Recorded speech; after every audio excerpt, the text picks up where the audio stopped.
만약 지구 밖의 우주를 자유롭게 여행할 수 있게 된다면 태양계에서 가장 멋진 경치를 자랑하는 화성으로의 여행을 추천합니다. 여기 화성에서 촬영된 고화질 영상입니다. 화성의 대기와 토양을 확인할 수 있습니다. 이렇게 가까이서 보니 지구의 지형과 비슷한 것을 알 수 있습니다. 화성에 대해 좀 더 알아볼까요? 화성은 태양계 행성 중 지구와 가장 비슷한 환경을 가지기 때문에 생명체 존재 여부로 주목받아 왔으며 그 탐사는 미국의 마리너 계획에 의해 처음 실현되었습니다. 이 넓은 우주 어딘가에 지구에만 생명체가 있다는 것은 심각한 오류입니다.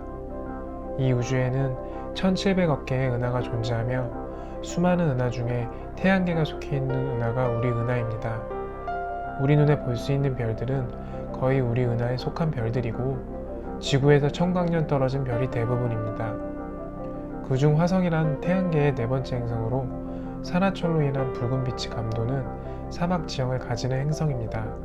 지구를 제외한 태양계 내 모든 행성 중에 표면 탐사가 가장 많이 이루어진 행성이기도 합니다.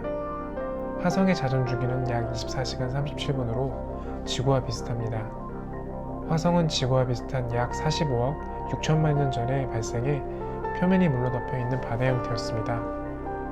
현재는 이런 사막 지형의 형태입니다. 화성의 표면에는 태양계에서 가장 거대한 산으로 뽑히는 올림푸스 화산이 있습니다.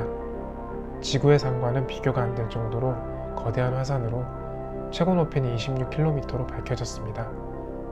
테라포밍 가능성 또한 다른 행성들보다 높은 편이기에 오래전부터 우주시대의 개척지로서 많은 관심을 받아왔습니다. 그러나 화성 역시 현재로선 생명이 살 수 없는 불모지입니다.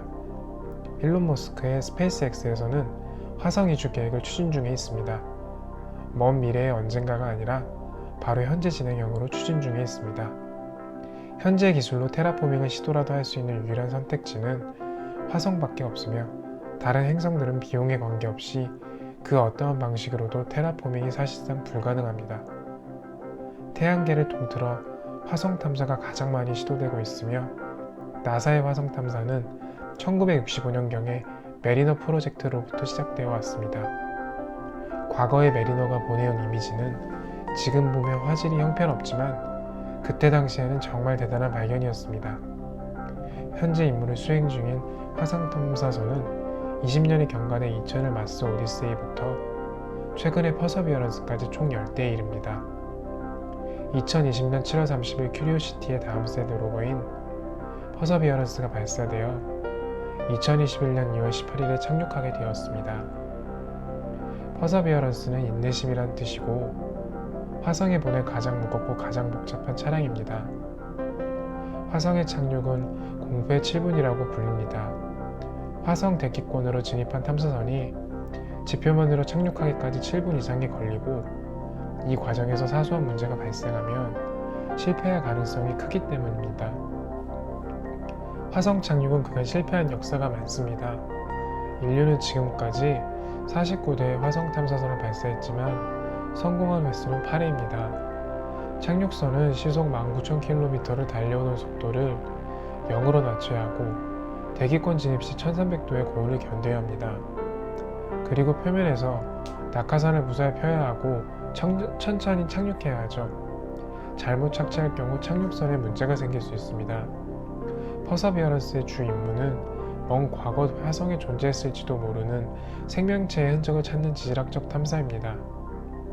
퍼서비어런스의 임무 시간은 총 2년으로 퍼서비어런스는 모든 임무를 마치고 따로 지구로 귀환하지는 않는다고 합니다. 나사는 추후에 샘플 회수용 우주선을 따로 제작해 보낼 예정이라고 밝혔습니다. 이번 임무에는 인저니어티라 불리는 드론을 하나 장착하고 갔다는 점입니다. 인류 최초로 다른 행성에서 날린 동력 비행체가 될 예정입니다. 화성의 대기는 지구에 비해 희박하여 일반적인 드론으로는 비행이 불가하여 동체를 최경량하여 양력을 발생시켜 띄우게 됩니다.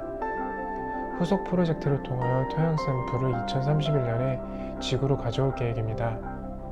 인류의 행성 탐사에서 가장 중요한 목표는 지구 이외의 행성에서 생명체나 생명체가 존재했었던 근거를 찾아내는 것입니다.